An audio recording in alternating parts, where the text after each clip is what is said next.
The female cadet sneers. Group 1's leader already tried this trick, so it won't work on her either. She mocks Yeo-Woon openly. His internal power may be formidable, but his technique is sloppy. At her shout of Formation 6, her squad shifts at once, shields locked and blades ready. She admits she can barely believe his chi withstood her attacks, but stays confident in her plan. She explains the scale formation will pierce straight through the heart of his diagonal one. She vows that once Yeo-Woon is isolated from his group, she'll finish him for good.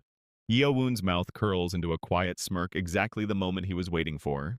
In a blur of motion, he tears past her front line before anyone can react. The female leader's eyes blow wide. The breach happened far too fast. Her cadets reel in shock as Yeo-Woon slips into the gaps between them. Seen from above, his squad has already reshaped itself into a clean, deadly point. She bellows at her front line to hold steady and brace for attacks from every side. Then Yeo-Woon barks the order change to Formation 2, and his men echo it down the line. Her cadets panic. Formation 2 is the arrow formation, and the front line scrambles to brace. But the strike never lands in front. His men are slicing in from behind, screaming for the left flank. The female leader bares her teeth. What kind of dirty trick is this low-life pulling now? Yeo-Woon's squad lifts their shields in perfect sync, ready for the next call. His violet eyes glint cold as her bloodshot ones twitch in dawning realization.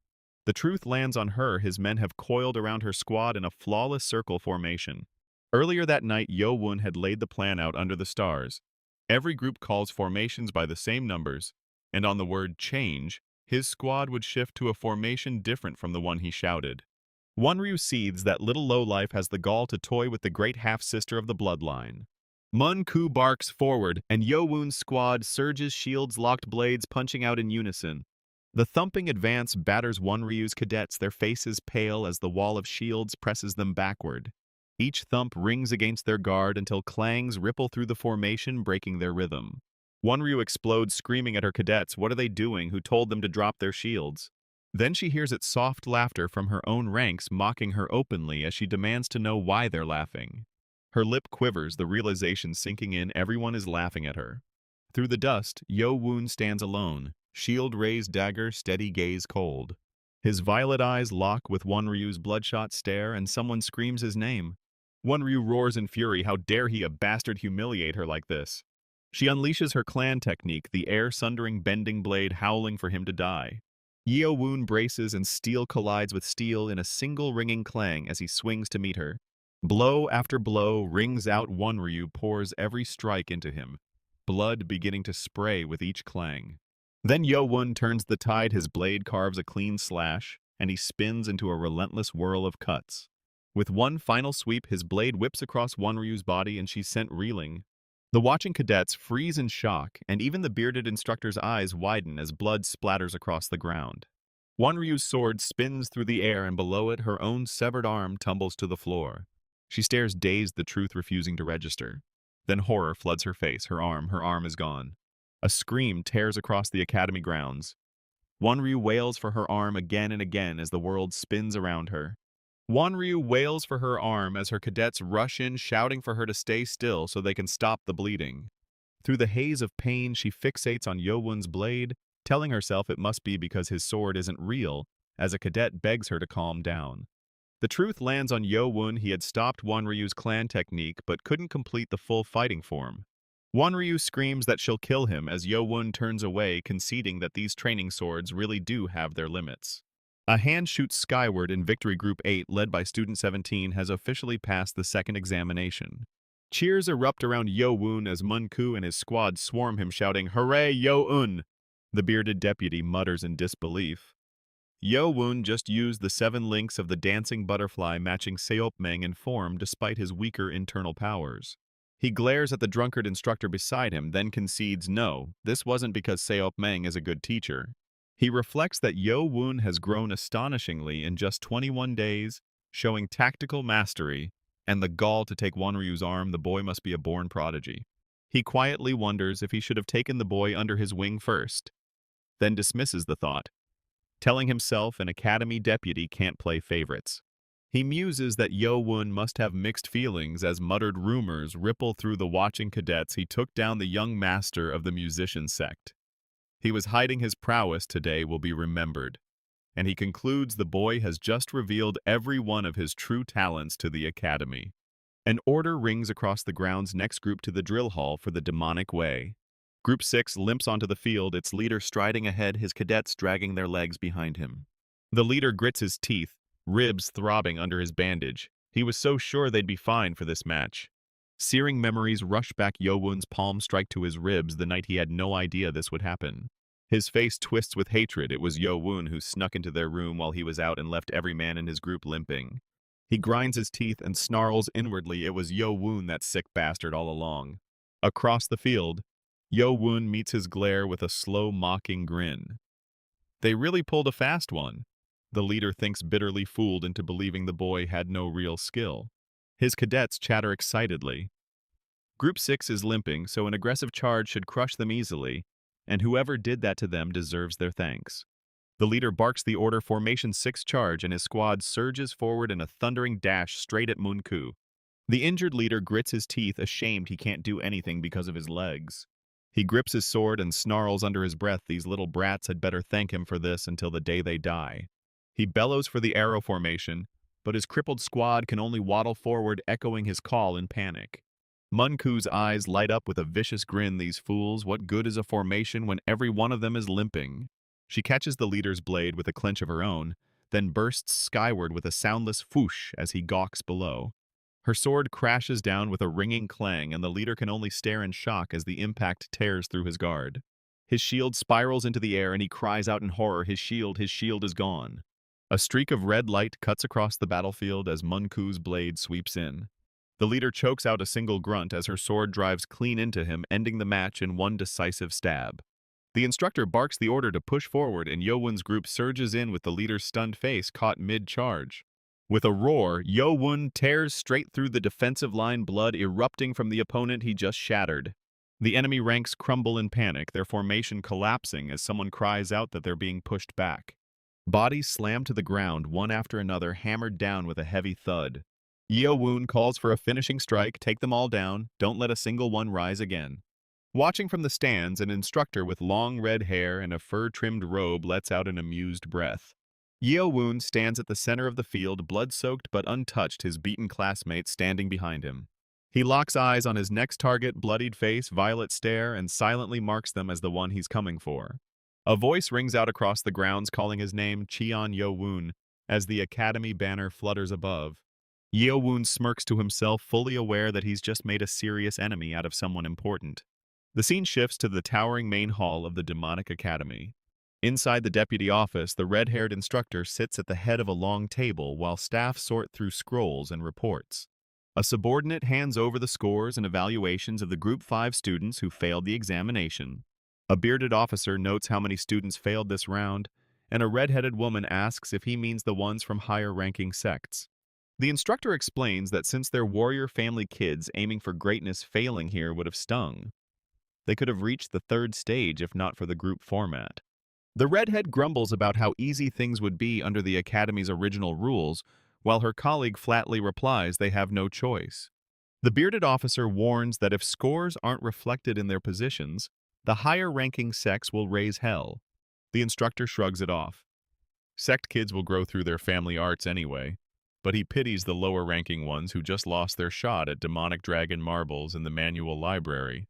Then he grins, turning his thought toward the ones who actually passed the second exam. The view rises to the towering manual library as he finishes. Those passers are already swarming toward it as they speak. Yeo-Woon walks alongside the other students who passed, heading toward the manual library. One cadet gasps in awe. The manual library looks even grander than the main hall itself. Yeo-Woon overhears the muttering and realizes the others already cleared the first floor while he was stuck in the infirmary. They're all moving to the second floor now. A flashback hits the right guardian drunk, and hiccuping had ordered Yeo-Woon to ignore everything else and pour all his energy into the dancing springs and dancing butterfly techniques to ace the exams. Yeo-Woon had pushed back not even the manual library, and the guardian smirked, confirming it. The guardian had jabbed him in the chest, claiming the techniques he was teaching already outranked anything on the 4th and 5th floors, so missing the first floor wasn't worth sulking over. He'd boasted that nothing on the first floor could compare to what he taught, or so Sir Seopmeng had said. Back in the present, Yeo-Woon grins to himself. He has Nano, and he's going to scan as much of the first and second floors as he possibly can. A close shot of a lantern flickers as he steps inside, breathing out softly.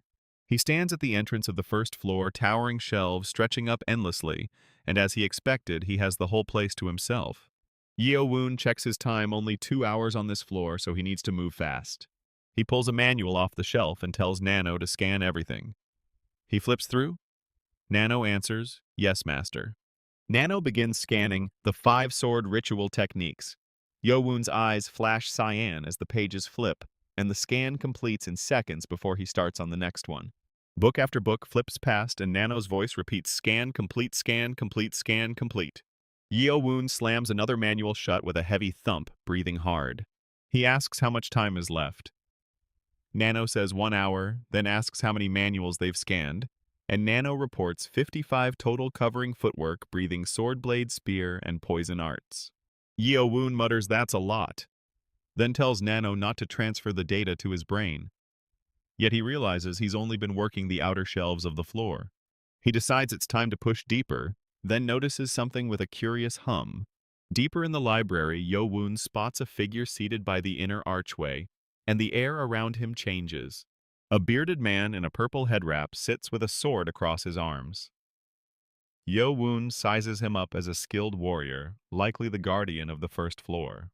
Yeo-Woon steps closer, eyeing the massive sapphire blue stone in the middle of the library, wondering aloud what this headstone is doing here. The seated guardian glances up sharply, watching him approach. A close shot of Yeo-Woon's vest, the cadet patch with the red character marking him as Group 12. The guardian explains the stone was left behind by the founder of their cult, the demonic lord himself. Yeo-Woon's eyes widen. He repeats the words back in disbelief, "Their demonic lord." The guardian adds that the founder inscribed everything onto this sapphire stone, while Yeo-Woon turns to study it. Looking closer, Yeo-Woon realizes the carvings are poems engraved into the surface, then catches himself stunned. He gasps, "No way did the demonic lord really inscribe this with his own fingers." The guardian nods, explaining that even with internal power and a sturdy blade, scratching sapphire is nearly impossible. Yet their lord channeled his chi into his fingertips to carve this. He notes that most cadets pass this stone without a glance, then remarks that Yeo-Woon recognized its greatness because the blood of greatness runs in him too. Yeo-Woon mutters that it's only natural, though even he admits he nearly walked past it himself.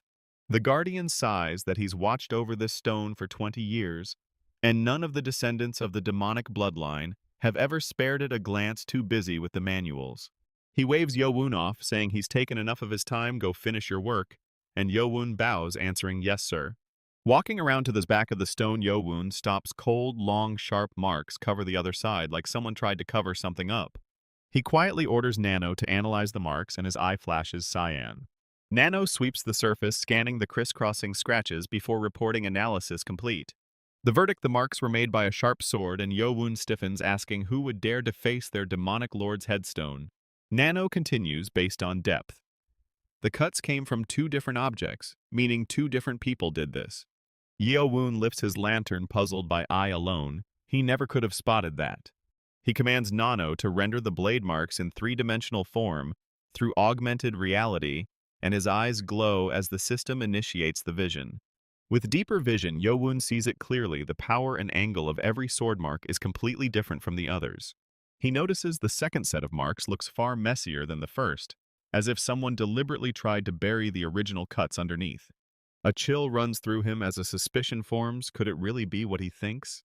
He asks Nano if it can separate which marks belong to which person, then orders it to erase the second person's marks and show only the originals. Nano begins the process. Circles of light overlay the stone. The messy second layer scratches fade out, and Yeo-Woon's eyes widen as the underlying pattern emerges. The original marks aren't random at all. Every line lands in deliberate order, and Yeo-Woon realizes these cuts were intentional. The pattern resolves into the image of a warrior, mid-swing. Long hair, flowing blade extended. It's a codified sword-fighting form hidden inside the stone. Yeo-Woon studies the slashes carved into the stone. The strikes are clearly a codified form, but he can't tell which one just by looking. He admits to himself how far he still has to go when it comes to martial arts knowledge. Lantern in hand, he asks the Nano Machine whether it can reconstruct the sword form from these marks, and Nano replies that it is possible. But first, Nano needs to gauge the hardness of the stone to estimate the force behind the slashes. Yeo-Woon stiffens hardness test. He worries Nano is about to make him break the thing. Just then, guard Jang strolls in. Eyebrow raised, he thought the young master came here to read manuals, not loiter. Jang catches on at once, so Yeo-Woon found the backside of the stone, and yes, it's a mess. Jang sighs about the rumors from long ago. Supposedly this side held a sword technique left behind by the demonic lord himself. He shakes his head in disgust. Whoever defaced it ruined everything. Jang speculates someone may have vandalized it on purpose to keep the demonic lord's wisdom for themselves. Yeo-Woon's eyes narrow. Are these really just marks of simple vandalism or something more? Jang announces he's heading out on his patrol and tells the young master to look around as he pleases, exactly the opening Yeo-Woon wanted. Nano instructs him to press his full palm onto the sapphire stone for the hardness reading. Yeo-Woon flattens his hand against the cold surface. Currents of cyan light ripple across his body as the Nano Machine scans through him into the stone. Analysis complete. Taking diamond at level 10. The sapphire stone clocks in at level 7, which Yeo-Woon notes is genuinely tough.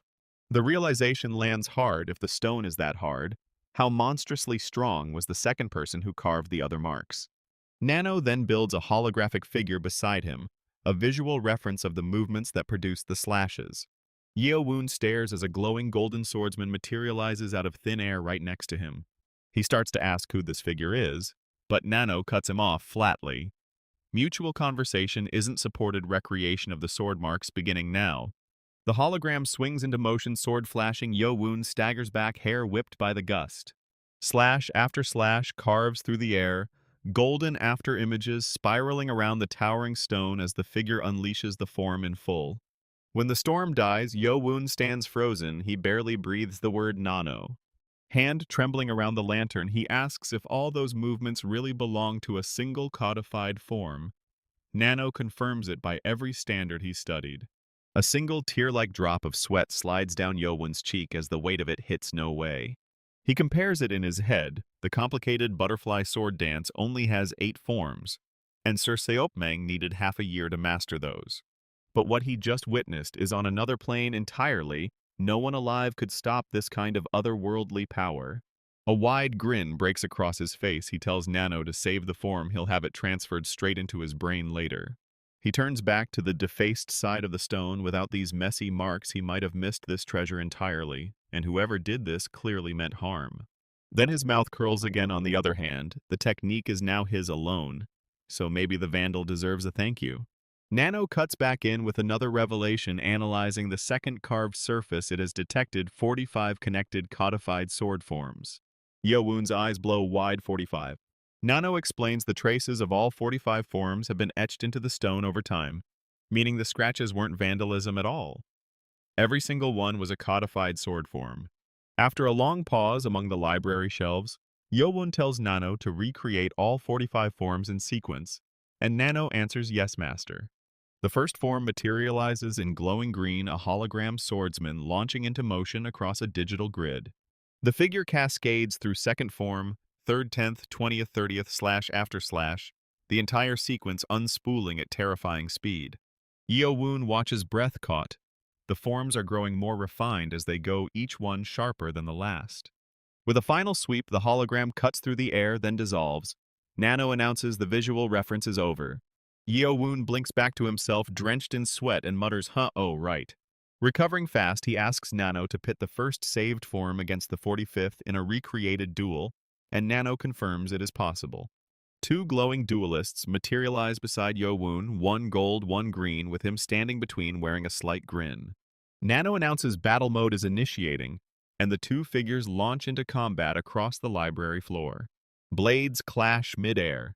The green form leaps the gold counters with a sweeping arc, sparks scattering between them. Yeo-Woon's eyes go wide, locked on every exchange.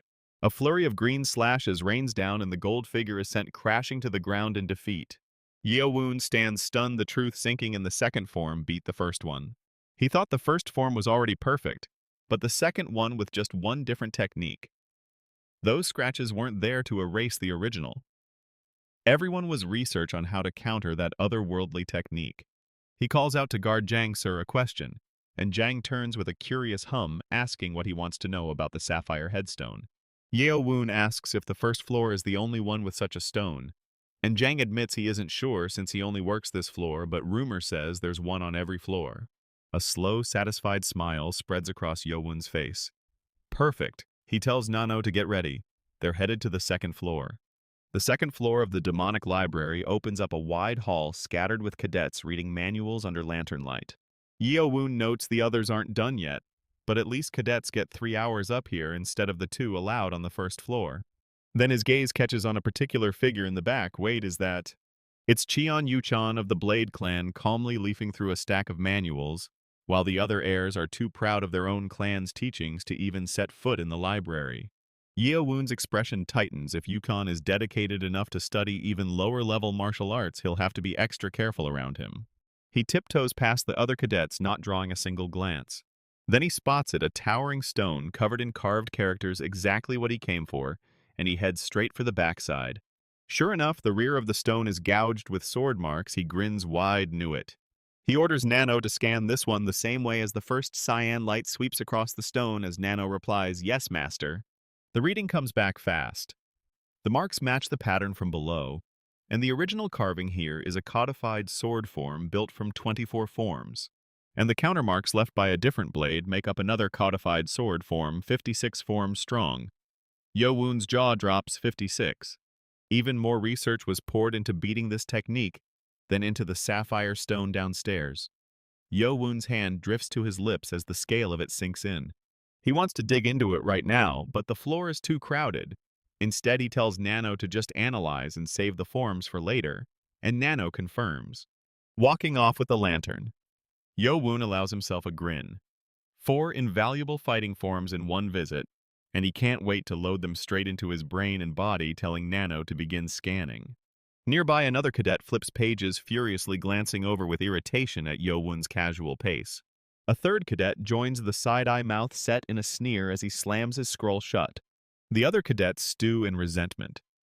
What the hell is he doing just sauntering around flipping manuals while they're killing themselves to memorize anything? They force themselves back to their books. Forget him, no time to worry about fools like that, only an hour left. But Yeo-Woon only smirks. Cyan light pulses across his vision, scanning each page in a single thump, as Nano devours the manuals at impossible speed. By the end of the session, Yeo-Woon has scanned 156 more manuals and orders Nano to archive every one of them. That should do only one task left on his list. The Right Guardian's words echo back to him. The butterfly sword dance is one of the top 10 techniques in the entire cult, but mastery never comes from talent alone. Even a quick learner has to repeat every form hundreds, thousands of times before the body owns it. And above all, the Guardian says nothing matches real experience. He has carved his own skill out of countless life-or-death fights, and the Academy, packed with warriors from every sect, is the perfect arena to do the same. That's exactly what Yeo-Woon plans to exploit. Nano's augmented reality will let him simulate a flood of battle scenarios on his own. Perfect timing, he thinks, watching a clerk mark roster circles with a brush. The officer waves him forward and Yeo-Woon bows, "Yes, sir." On his way out, the clerk mentions that someone had been asking when he'd come out. But the clerk waves it off, never mind.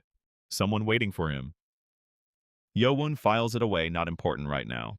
With the second exam cleared, the personal training rooms are finally open, and he means to get there fast and claim the data for that ultimate technique. He crosses the courtyard alone, a small figure under the looming academy halls. But before he reaches the gate, he senses something coming at him from behind. A figure swoops in at full speed. The stranger had combed the dorms and every corner of the grounds searching for him. The man calls him out as Student 7, and Yeo-Woon recognizes him at once as the leader of Group 6 from the second exam, wondering why he's hunting him down. The stranger's eye flashes red as he leans in. Don't pretend you don't know why. Did Yeo-Woon really think he hadn't pieced it together? And the man's fist clenches tight. That it was Yeo-Woon who crippled every man in his group. Yeo-Woon barely flinches. He just lets out a tired sigh and tells the man he's a little busy right now, dude. The hostility rolling off the stranger is unmistakable. Clearly he's itching for a fight, and Yeo-Woon coolly throws it back at him. Whose fault was it for leaving his own group unattended? Yeo-Woon lets out a small heck, clearly enjoying the provocation. The man snarls about Yeo-Woon having quite a mouth and lunges with an open palm strike. Yeo-Woon notes that this one isn't easily provoked, unlike a certain someone he knows. But the man is definitely no pushover, and Yeo-Woon settles into stance, deciding to take him seriously. Just as the fight is about to break, a sharp "hey" cuts in from the side. Yeo-Woon's nano wristband whirs to life, and another cadet steps onto the scene with a sharp glare. The man lets out a sigh. Apparently nobody could care less about him being in the middle of something. The newcomer dashes past in a blur, and Yeo-Woon spots the smile he's wearing, clearly someone here for him. The Group 6 leader whips around, and who the hell are you? Yeo-Woon stiffens. Hold on a second. He recognizes him at once. Cheon Yeo-Woon from the Blade clan. His half-brother laughing as if everything was a joke, complimenting them both on their focus, and noting he should have known since both of them led their teams to victory in the second exam. Yeo-Woon turns to the other cadet with a smile and apologizes for cutting in. He's been waiting quite a while and asks if he could borrow Yeo-Woon just for a moment. He even bows to Yeo-Woon, a deep formal gesture that stops everyone cold. The Group 6 leader's eyes bulge, a young lord of the minor priesthood bowing to a regular student. But he refuses to back down. He's been hunting Yeo-Woon all day and tells Yeo-Woon to wait his turn and clear off before he loses his temper. Yeo-Woon strokes his chin in mock thought. Oh dear, whatever shall they do since he's been waiting so long just to see Yeo-Woon? The taunt lands hard. The man's chi flares red around his palm. Why you? He swings at Yeo-Woon in a rage. Are you being sarcastic with me? Yeo-Woon only smirks under the strike. Oh, getting hostile, are we? However, his palm snaps up and shatters the attack with a single deflection. The Group 6 leader's eyes widen. He didn't even see the move coming. Yeo-Woon stands calm as the man stumbles back while Yeo-Woon watches from the side. Yeo-Woon flashes a casual smile at the stunned man. How is that? The leader is shaken. He's never seen a fighting form like that. And Yeo-Woon stopped him with one motion alone, leaving him to wonder what this man would do going all out. He grits his teeth, furious he was stopped cold even though Yeo-Woon wasn't in a proper stance. Yeo-Woon points out that his arms stiffened and his balance wavered with every step. Looks like he's nursing a rib injury.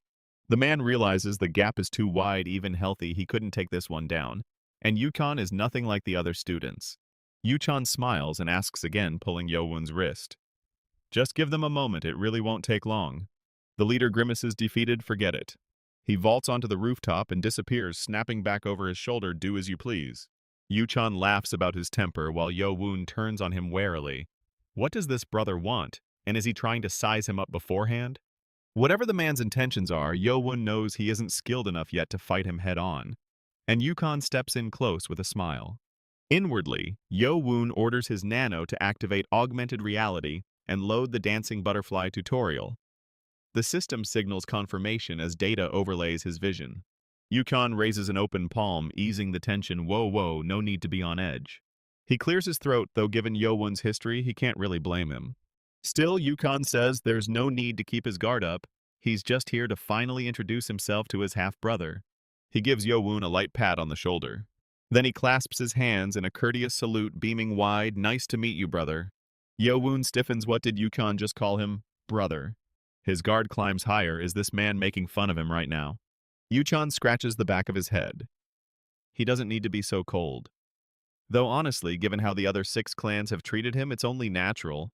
Yeo-Woon's eyes flash red, so Yeo-Woon admits he knows all of it, and still expects to be welcomed with open arms.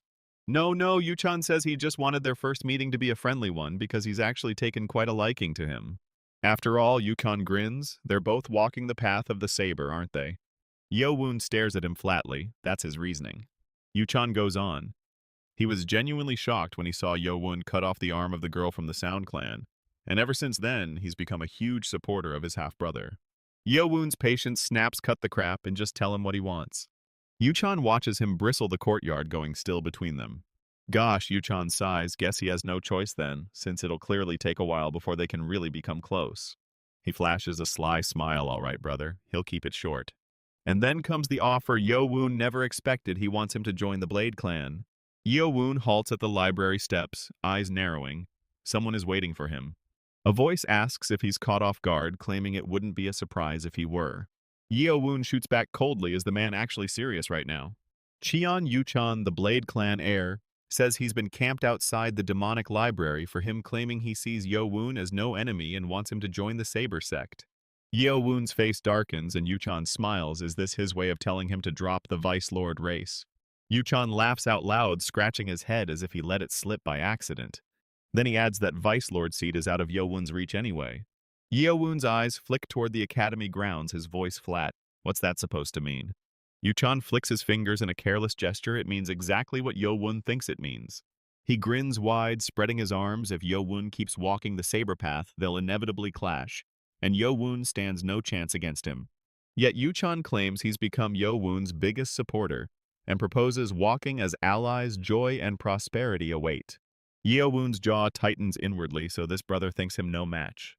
He answers with two flat words, I refuse, and Yuchan's shadow flinches in shock. Yuchan blinks, thrown off, while his eyes shift towards something at the edge of the courtyard. Yeo-Woon warns him plain, don't ever stand in his way, and as long as he keeps that promise, he gets to live. The two stand frozen on the courtyard path, neither moving, the air between them thick with challenge. Yuchan's face suddenly twists, eyes flaring blue, killing intent surging like a blaze. Inside Yeo-Woon, the Nano flashes a warning.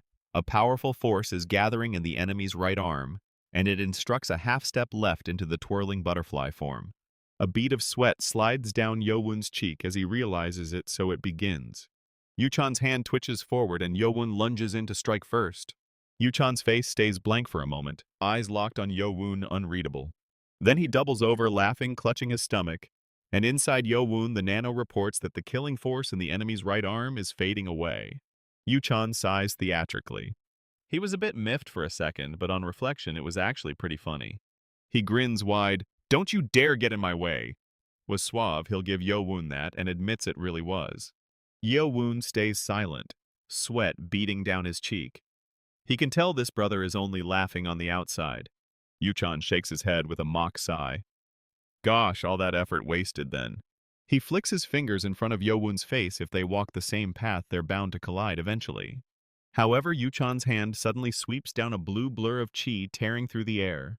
The Nano shrills the same warning again. A powerful force is gathering fast in the enemy's right arm. The chi blade slams down at Yeo-Woon's flank, shattering the stone in a roaring crash that sends debris flying. Yeo-Woon barely twists, clear eyes blown wide as fragments fly past his face. Is that saber key released from a bare hand, no blade in sight, blue energy curling around Yuchan's fingertips. Yuchan smiles down at him. Yeo-Woon has a long way to go before he can even dream of threatening his life. Yeo-Woon realizes that cold, bare-handed saber chi means Yuchan has hit his full potential, and the rumors were right, that he and Muyeon of the Dark Clan are the real Vice Lord contenders. Sweat slides down Yeo-Woon's jaw clenched, so this whole display was just to warn him the gap between them is enormous. Yuchan turns his back, the saber chi humming as it dissipates around him. All right then. He raises a hand in casual farewell, smirking over his shoulder. He'll see Yeo-Woon around. Left alone, Yeo-Woon's fist clenches white. Damn it, he thought knocking down Mukim and getting one Ryu expelled would put him on par with the rest. Then Guard Jang's voice cuts through his mind. Don't get too hasty, Yeo-Woon. The voice presses on, steady as stone. His goal is not to catch up to them. His goal is to reign over them. Yeo-Woon walks alone through the lantern-lit academy path, footsteps echoing in the quiet. He replays the encounter in his head. Yuchan could already foresee his attack before it even started. He had been ready to sever Yuchan's right arm in one swing, but the man dodged the planned path before the saber chi could even leave his hand. A flashback flickers Yukon's amused grin, blue eyes glinting, thinking this brother is different from all the other nobodies. The scene shifts, a narrow corridor lined with heavy doors and lanterns, the personal training rooms.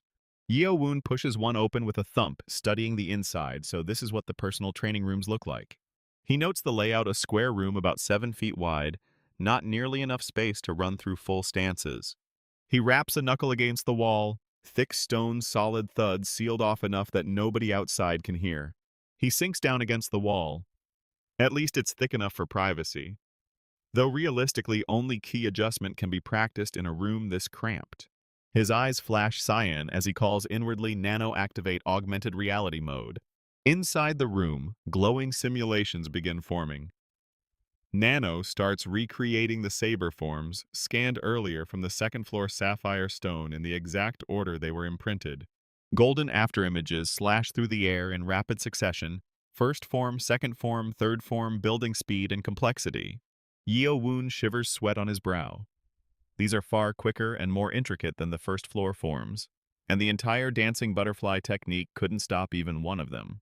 Then Nano announces the next experiment recreating the scanned forms made by the other blade in chronological order. Green afterimages erupt one after another, each slash crisper than the last. First form, second form, third form climbing all the way to the 56th and final form. Yeo-Woon clenches his jaw, shuddering. This is beyond this world, and unless someone were sickly obsessed with the saber, no one could perfect a technique like this. He watches sweat dripping off his face, eyes wide now. He can see each form gradually polish itself. Awkward at first, but by the 56th trial almost eerily flawless. Then he gives a new order. Nano have the very first form battle the other 56 in order, and the AI confirms initiating battle mode with Form 1 as the base fighter. Inside the training room, red and green slashes erupt first form versus third form, then 10th, the lantern light flickering against the walls. Form after form goes down until only one remains.